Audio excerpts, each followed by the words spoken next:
drugar, hoćeš da ti pričam priču? Jel može?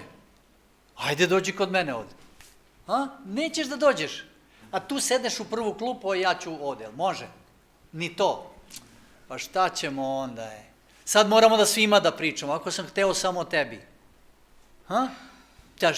Ajde, dobro. Evo ovako. Ovo je istiniti događaj. Nije izmišljena priča. Harry Hochschild je bio čovek koji je izvršio atentat na jednog američkog guvernera.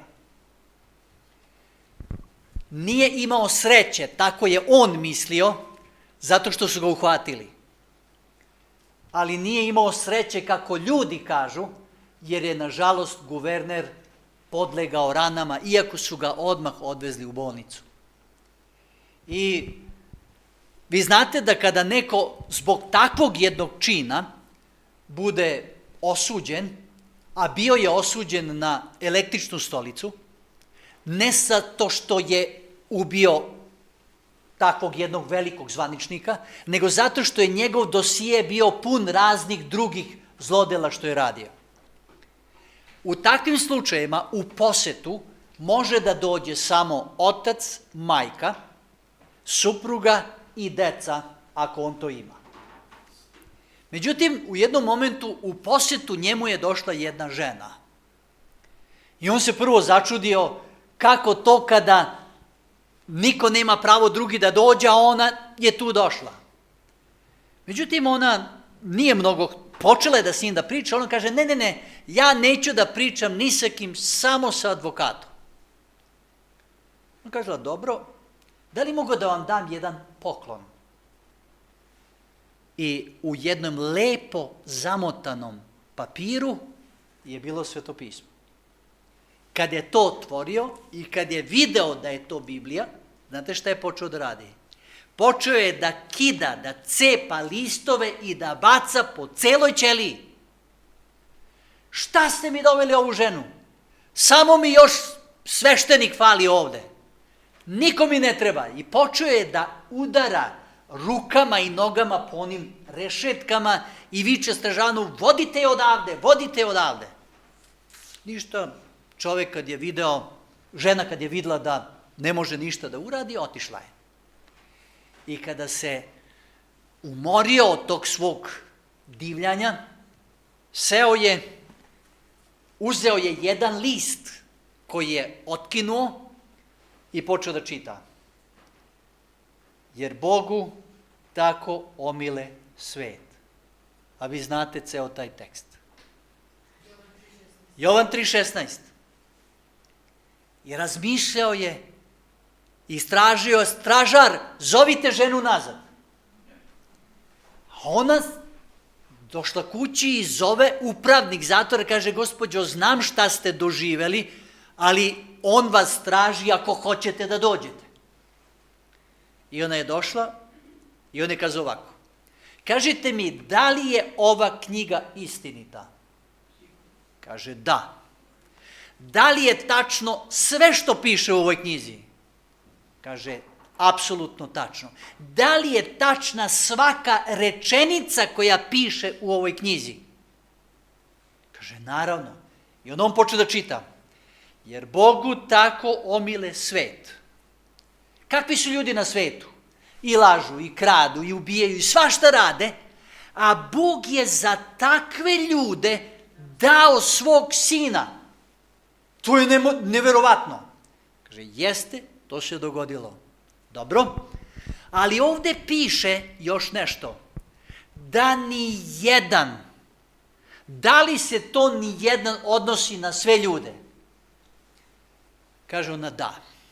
Gospođo, kaže, ne znate vi šta sam ja sve uradio u mom životu. Ona kaže, ja ne znam šta ste sve uradili, ja znam šta ste poslednje uradili i ne znam zašto ste to uradili, vi ste ubili moga muža. To je bila žena od onoga velikog čoveka, bila je adventista 7. dana, zato znam za taj događaj, i kazala je, Biblija kaže, ni jedan koji ga veruje. Sad razumete zašto je mogla da dođe, jer je ipak bila poznata i dozvolili su jej da posjeti ovoga čoveka. Tamo u zatvoru, ta žena je sa Harijom Olčaldom proučavala Sveto pismo i pre izvršenja smrtne kazne on se krstio. Možemo reći amin? Gospodu hvala. Ti se vidjela priča? Pa da, pa sljedeći put ponovo, ali moraš da dođeš napred, jel važi?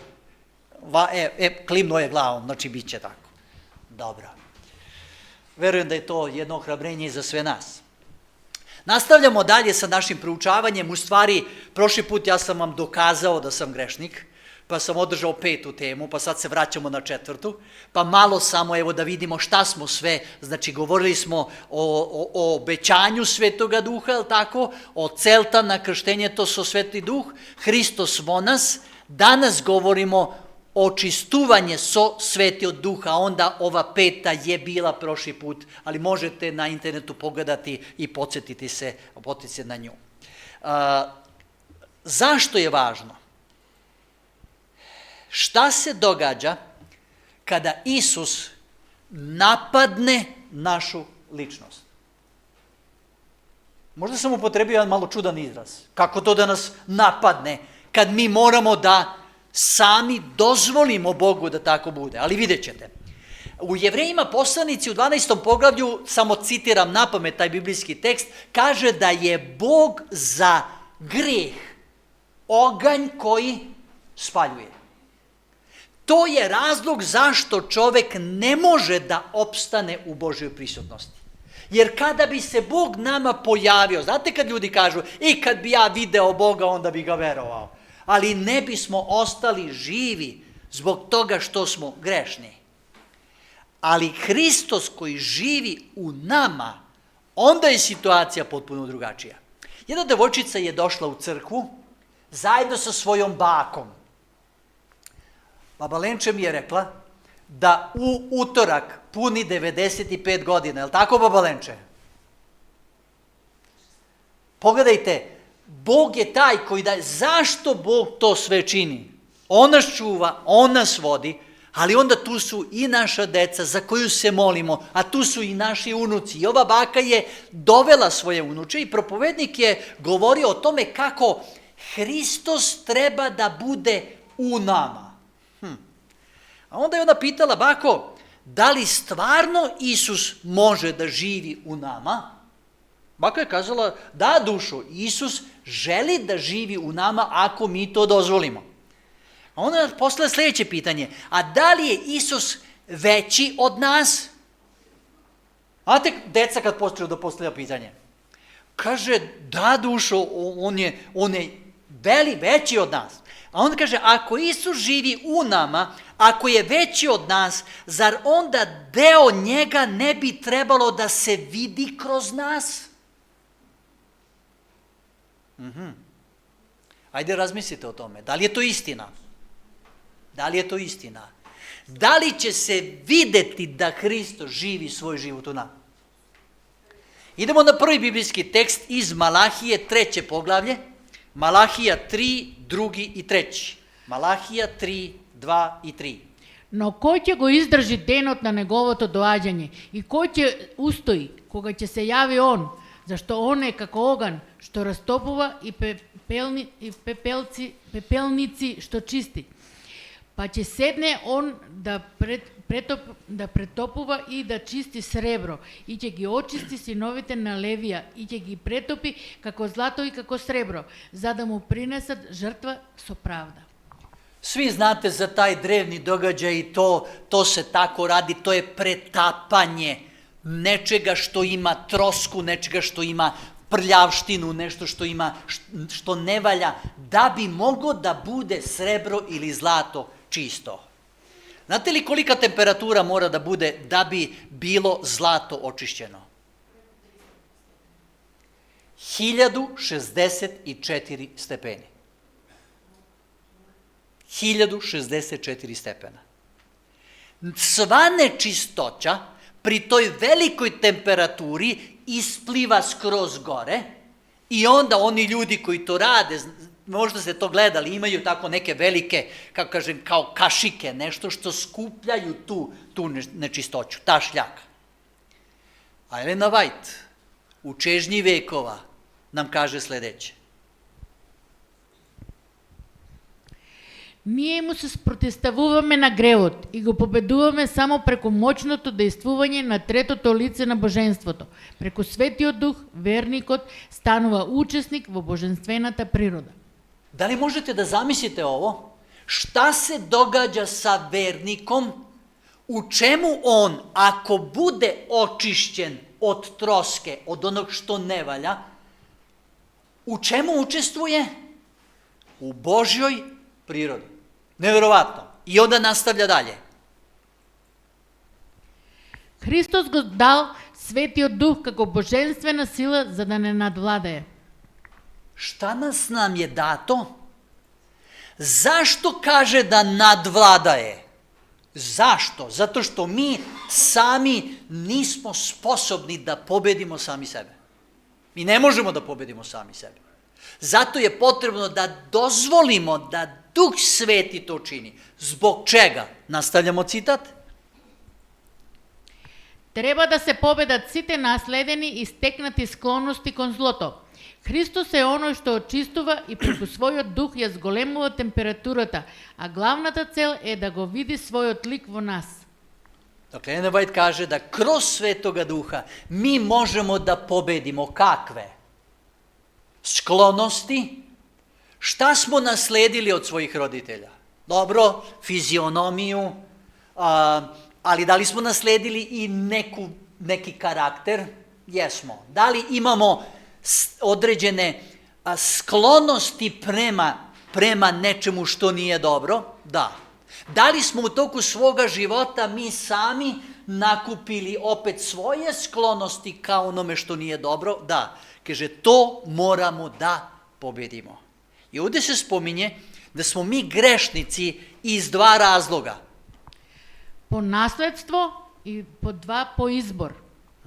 Šta to znači? Kažite mi, vi koji ste roditelji, bake i deke, da li ste učili svoju decu ili svoje unuke da čine zlo? Jeste ih učili? Da li ste ih učili da lažu? Da li ste ih učili da nešto urade? A da li su to uradili? Šta to znači? Postoje ta sklonosti, nešto nasledno, a nešto što čovek sam izabire da to uradi, samim tim učini zlo i grijeh. Dakle, moramo priznati da smo mnogo puta izabrali zlo, čak i kad smo bili svesni da nešto nije dobro. Jer mi znamo razliku između dobra i zla, znamo. A onda dođe iskušenje. I Sotona ne može da nas natera da mi učinimo zlo. On nas nagovara, ali ne može da nas natera.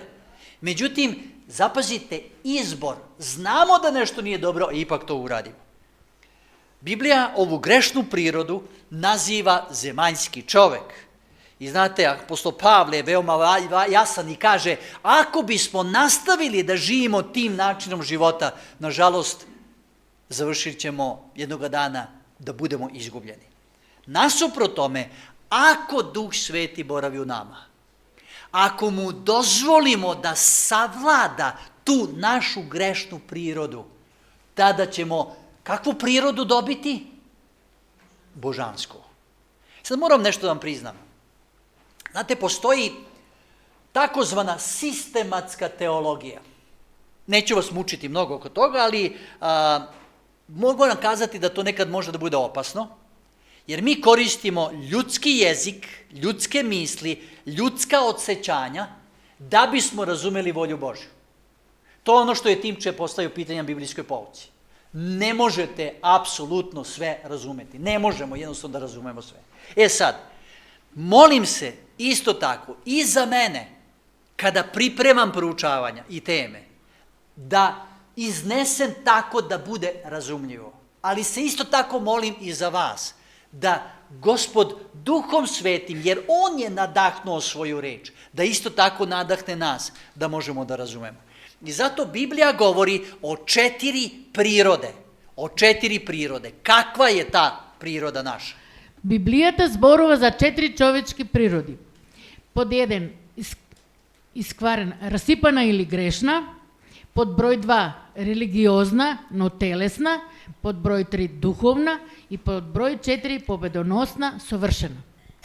Dobro. Prva, iskvarena, grešna, sa njom ne možete zadovoljiti volju Božju.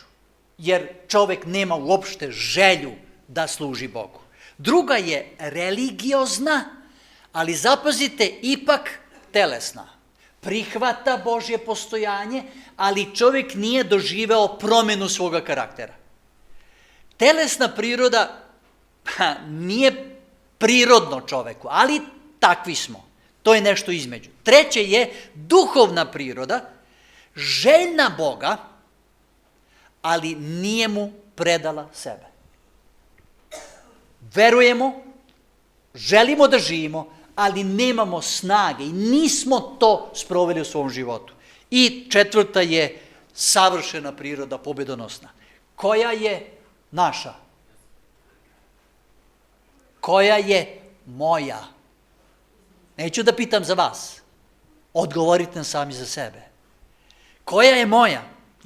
Možda izgleda komplikovano, ali ajde sada da vam dam jedan primer pa razumećete. Idemo u 1. Korinćanima 2.14. Душевниот човек не го прима она што е од Божиот дух. За него тоа е безумство и не може да го разбере, оти треба духовно да се испита. Ovde ne kaže da ne želi, nego ne može. Ne može. Zašto? Zato što treba da se razgleda kako? Duhovno. Sada idemo 15. i 16. Духовниот пак човек испитува се, а него никој не го испитува. Зашто кој го познал умот Господов, та да го објасни, а ние имаме ум Христов. Koji treba da pomogne čoveku da može da razbira? Samo Hristov um. Sad idemo u 3. poglavlje i čitamo prvi od teksta. Јас, браќа, не можев да ви зборувам како на духовни, туку како на телесни, како на младенци во Христа.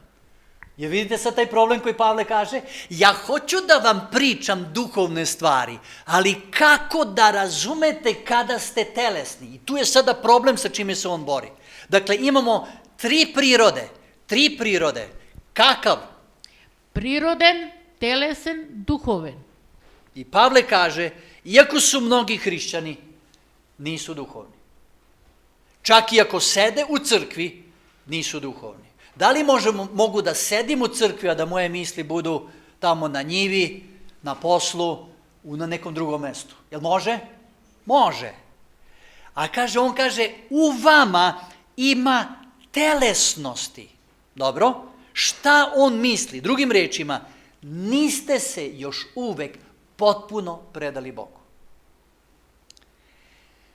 Ono što zovemo urođenom prirodom, znate, takav čovek po našoj ljudskoj prirodi nema interesa za Boga. I vi mu govorite, pre nego što je počelo bogosluženje, kada je sestra Vinka izašla iz auta i kaže ona ovom čoveku, taksisti, sam pričala i on samo odbija. A kaže, danas od kad sam krenula do sad, sve vreme je slušao i nije se protivio. Šta je bilo na početku? Potpuno telesna priroda, nezainteresovanost za duhovne stvari. A onda vidite, Bog je taj koji radi u srcima ljudi. Čovek koji nema interes za Boga, on je mrtav u grehu. Na primjer, najveći primjer je Sotona. Znate šta ljudi mene nekad pitaju? Da li bi Bog oprostio Sotoni kad bi se on pokajao? Šta mislite? A zašto ne bi danas? Ja kažem, ako bi. Ja znam da su njegove misli uperene samo u smišljanju zla i prevare. Svestan sam toga. Hipotetički kažem, ako bi se neko pokajao, da li Bog hoće da oprosti?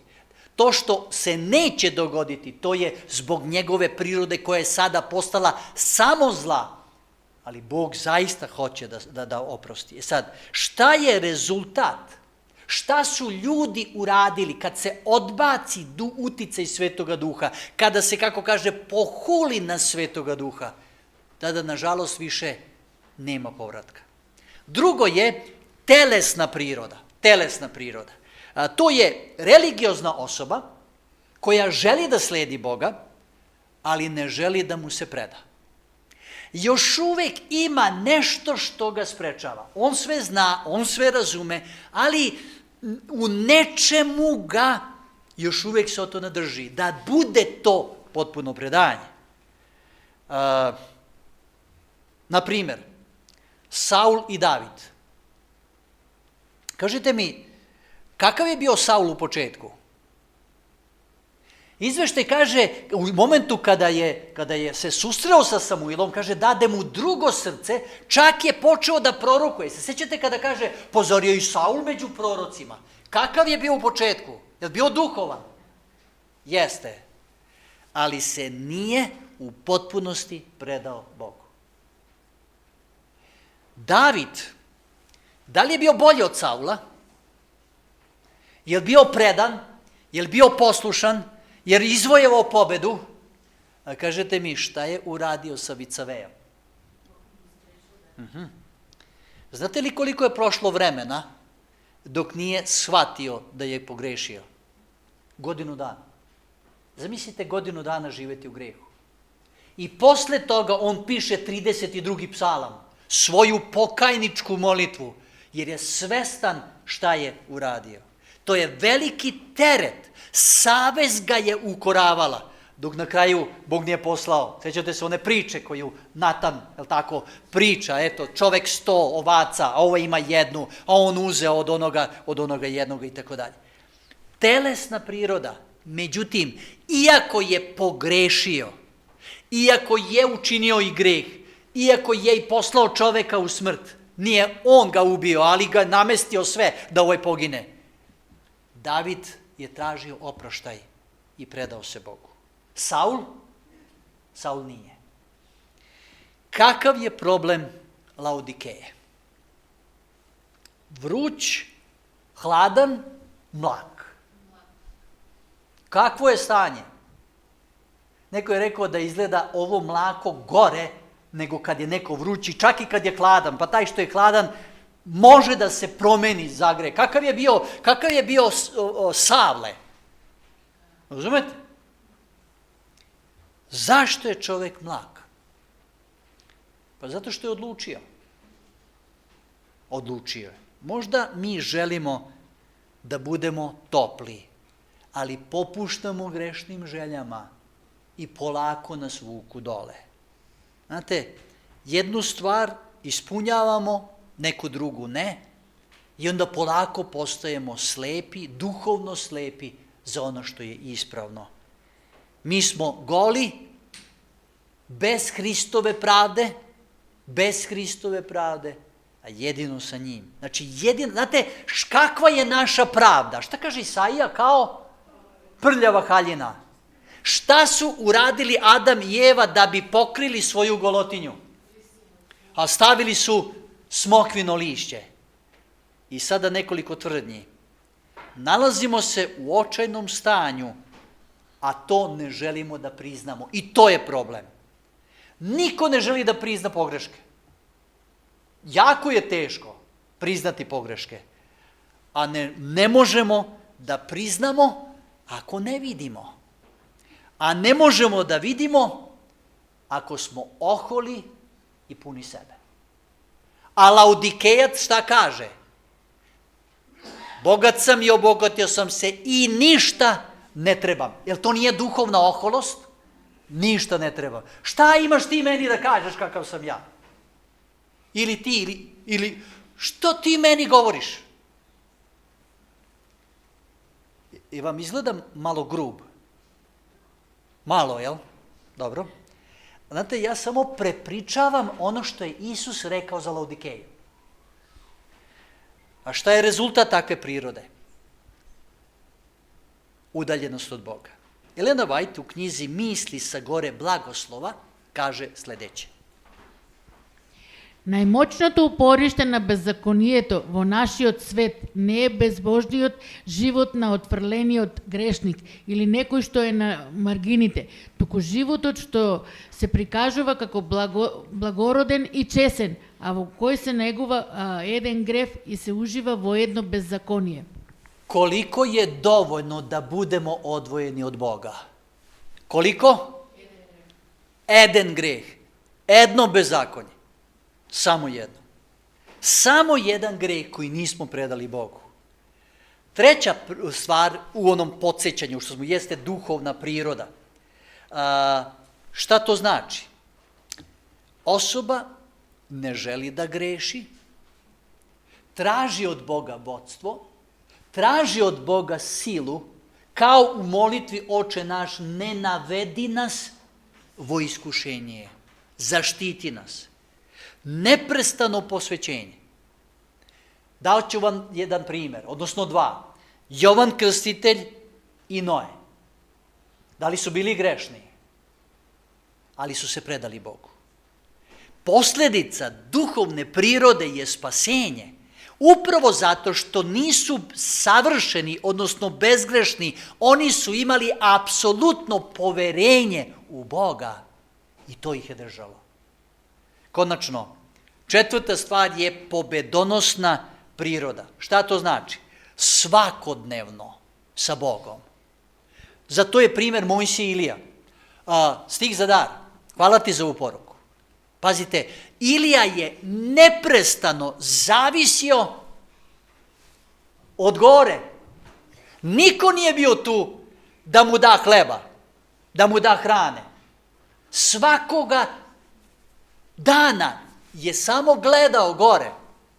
Da li će ptice doći? Stalno.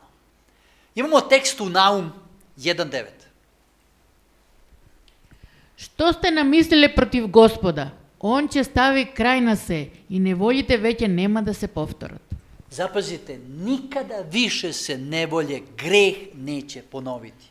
To nije zato što oni koji budu spaseni neće samo biti, neće biti sotone, pa neće biti ko da ih nagovara na greh, da ih navodi na greh. Nego zato što znamo, kažete mi, kako nam je na ovoj zemlji, pod teretom greha. Jer jedva čekamo da dođe Hristos. Upravo za, da li ćemo ikada pomisliti, hoću da učinim greh, kad znamo posljedice koje su sada na ovoj zemlji. Zato stalnim izborom i predanjem Bogu mi duhovno rastemo. Stalno rastemo. Šta kaže apostol Pavle u svojoj poslanici? Do koje visine duhovne treba rasti? Molim? Do visine Hristove. Jeste došli do te visine? Ili treba još da rastemo? Tek na kraju svoga života Pavle kaže, dobar rat ratovah, trku svrših, veru održah, meni je pripremljen venac pravde. Znate li odakle je to pisao? Iz zatvora, iz Mametinske ćelije. Ulazio sam tamo. Sad su to napravili prelepu sobu, razumete, a iako je to bio zatvor.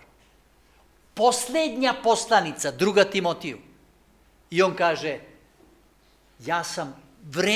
Bog će mi dati venac pravde. On to nije znao, da mu Gospod nije kazao. Tek na kraju njegovog života. Gde se mi nalazimo? Ajde, sebe gledajte. Na skali od telesnosti ka savršenstva koje je Hristos. Gde sam ja? Dokle sam došao?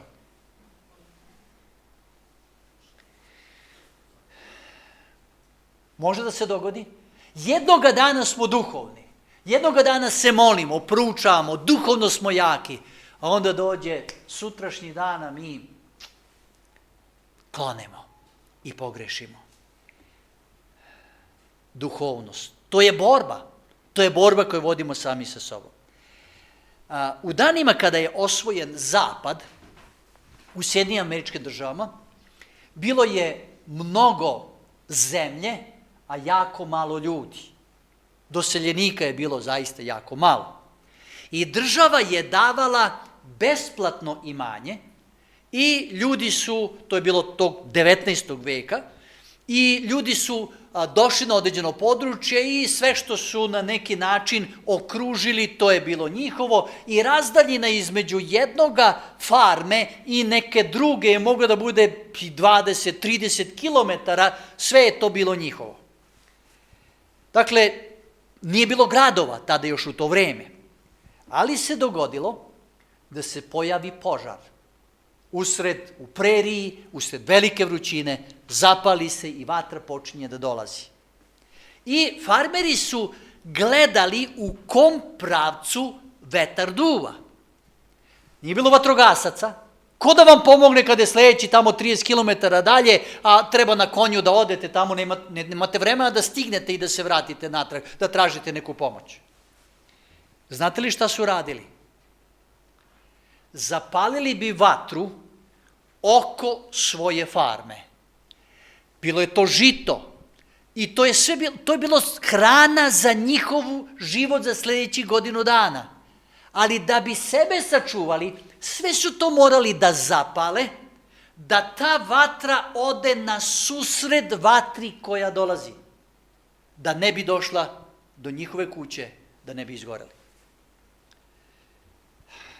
Praktično, to je bio jedini način da spasu život. Dragi moji, ono što Duh Sveti hoće da uradi, jeste da mi u sebi dozvolimo njemu da spali tu želju za grehom kada dođe iskušenje. Jer ako se to ne dogodi, onda će taj greh da uništi mene. Grešna priroda znači i to da Sotona kontroliše i našu volju. Pogledajte šta kaže Elena White u Svedočanstvima za propovednike.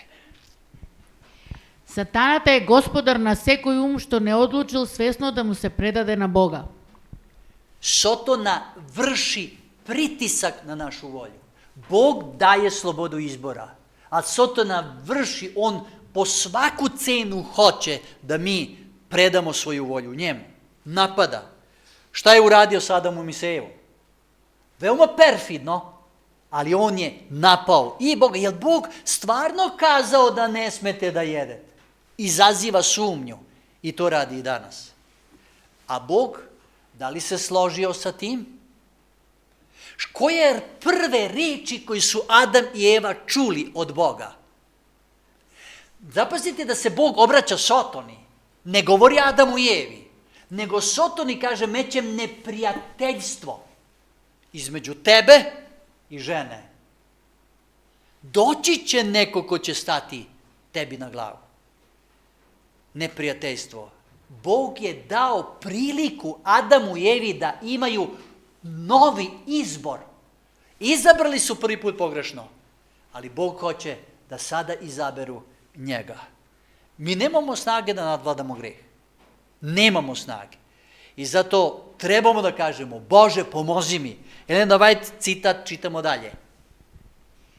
Ние не можеме да му ја одземеме на сатаната таа власт над волјата и да ја задржиме за себе. Можеме само да ја одземеме на сатаната и да му ја предадеме на Бога. Ne možemo mi pobediti Sotonu koji ima iskustvo u varanju 6000 godina. Suviše smo slabi za njega. Ali svoju volju, zapazite volju, moramo da damo Gospodu. Evo još jedan tekst iz priče Solomonovih, 23-26. Мудри Соломонови изреки. Синко, дај ми го на мене срцето и очите твои да ги гледам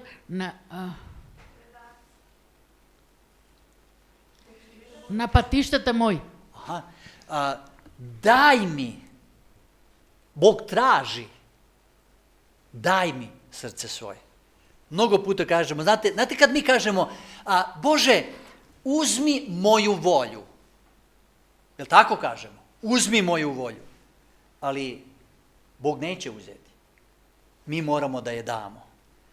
Sotona će uzeti tvoju volju, a Bog poštuje našu slobodu izbora. Moramo se predati njemu. Evo još jedan malo duži citat, ali molim vas zapazite, on je iz Put Hristu, 47. stranice. Put Hristu. Многумина се прашуваат, како можам да му се предадам на Бога? Вие сакате да му се предадете, но ви не достига морална сила. Заробени сте од сомнежи и од навиките на грешниот живот. Вашите ветувања и одлуки се слични на кули од песок. Не сте во состојба да ги контролирате своите мисли, чувства и желби. Свесни сте за своите неисполнети ветувања и непридружувани завети. Ја губите довербата во собствената искреност и ви се чини дека Бог не може да ве прими. Сепак не очајувајте, потребна ви е вистинска сила на волјата. Таа е владеачка сила на човековата природа. Во неа се наоѓа силата на одлуката и моќта на изборот. Sad zapazite sljedeću rečenicu. Се зависи од правилно насочената волја. Бог им дал на луѓето моќ на избор и на нив е да одлучат. Не можете сами да го промените своето срце. Не можете сами да му го предадете на Бога своите чувства, но сепак можете да изберете и да одлучите на кого да му служите. Можете да му ја предадете својата волја, а Бог тогаш ќе действува во вас за да сакате и да го вршите она што му е угодно нему. Патот кон Христа, страна 47. Pogledajte još jednom ovu zadnju rečenicu. Možete da mu predadete svoja volja, a Bog togaš će dejstva vo vas za da sakate i da ga vršite ono što mu je ugodno njemu. Frank Lubak je godinama pokušavao da promeni jednu od država u Sjedinjenim Američkim Državama, to je Filadelfija. 45 godina je imao kada je doneo jednu neobičnu odluku. Odlučio je da Bogu da svoje misli 1 sekunde u svakoj minuti. 1 minut u svakom satu. I to je izgledalo malo čudno, ali on kaže, moj je uvek bio usmeren ka Bogu. On je postao popularan zato što je odrasle osobe učio da čitaju i pišu, jer to nisu znali. I njegov uticaj u gradu je bio veoma jak.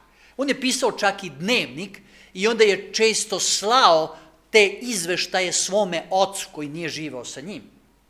I on je pisao šta je Bog uradio u njegovom životu. I sada vas molim, poslušajte jedan deo iz njegovog dnevnika. Kakav je bio, kako se osjećao i šta je Bog uradio za njega. Јас толку многу му се предавам на Исус, што луѓето гледаат во мене и го посакуваат истото. Единственото за што размислувам е да му се предадам нему. Што се однесува до мене, јас никогаш не сум живел. Јас сум полумртов. Бев дрво што се распаѓаше. Пред да дојдам до местото каде што целосно и со своја одлука ја предадов својата волја. Јас би ја извршувал таа волја, дури ако секое влакно во мене веле не. Водев борба во своите мисли. Тоа беше како некој длабок извор во мене да е разнишан. I završio bih sa jednim događajem. Čovek, ovo što vam sada pričam, je neko ko je meni to pričao. Nama, propovednicima koji smo bili na jednom sastanku. Kaže, putovao je za Oregon avionom. I kaže, trebao sam mnogo da govorim i zato sam gledao da se što bolje skoncentrišem za ono što će biti za te govor koji je pred njim. Njegovo ime je Ron. I kada je seo u avion, gledao je, nije bilo mnogo ljudi, ali gledao je da nađe mesto, pošto je bilo malo putnika, znate, onda ste mogli da sednete gde hoćete, i on je gledao da bude na neki način sam i brzo je otvorio svoj laptop želeći da pripremi se još da napravi beleške za svoj govor koji će imati. Let je trebao da traje 4 sata.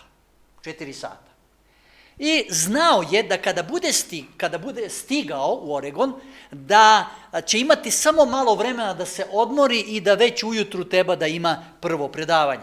I onda se molio, Gospode, daj mi mogućnost da se skoncentrišem i da se potpuno pripremim za ono što će biti.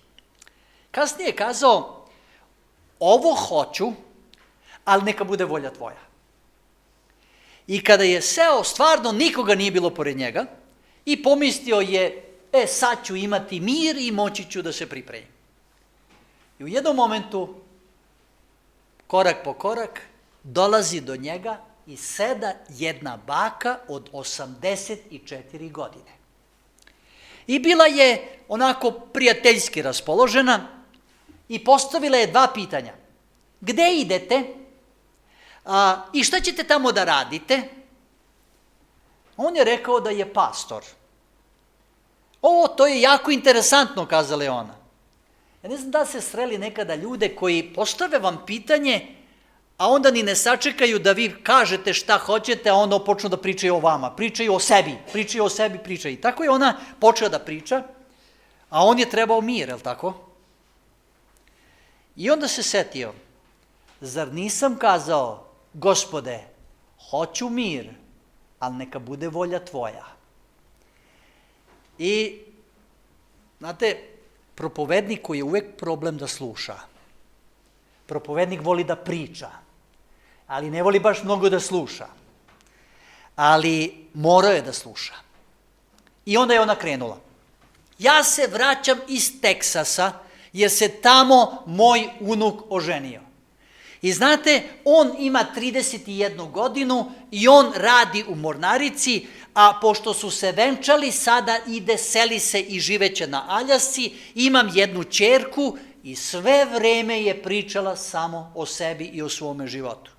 Ja sam bila prva osoba koja je završila fakultet i pričala je o svojim borbama koje je imala u toku studiranja, a onda sam otišla na ostrvu Guam i tamo sam radila, otišla sam sa 60 godina i 20 godina sam radila tamo dok se nisam otišla u penziju, penzionisala sam se sa 80 godina, znači ja imam još vremena, i imam ćerku, ali ta ćerka nema dobar brak, znate, i ona je pričala bez prestanka 3,5 sata.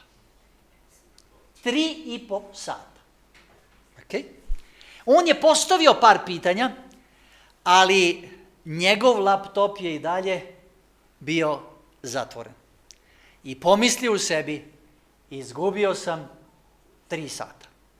Zaspaće ujutru 3, jer će tada sleteti avion i otiće na smeštaj, a već u 8 treba da ima prvo predavanje. A Bog je planirao nešto drugo. Dok su se spuštali, ona je kazala, pa ja sam sve vreme pričala o sebi, a ništa mi niste kazali o vama. I onda je dodala, ajde recite mi nešto o svojoj porodici. A on je samo uspeo da kaže, imam suprugu, imam 3 dece i pastor sam, i avion je sleteo. Ali tu nije kraj. Dok su se spuštali na pistu, jedna žena koja je bila preko puta njih je sve to slušala. I dok je pastor pomogao, ta žena se zvala Amanda, dok je pomogao, znate, da izađe iz aviona i da uzme svoje kofere, ova žena, što je slušala, je kazala, Gospodine, stvarno me zainteresovao vaš razgovor. Vi ste obnovili u meni veru u ljudsku prirodu. Niko ovu damu ne bi slušao 3,5 sata, ali je očigledno da je trebalo da je vi slušate. I onda je rekla, ja sam socijalni radnik. Kako su retki oni koji su spremni da slušaju. Rukovali su se i ona je na kraju dodala, hvala vam, učinili ste nešto što nikada nisam videla. A onda je ona baka od 84 godine uhvatila Rona za ruku i povukla ga je ka sebi, zagrla ga i poljubila. Da znate, Amerikanci to ne rade, oni su uvek onako distancirani.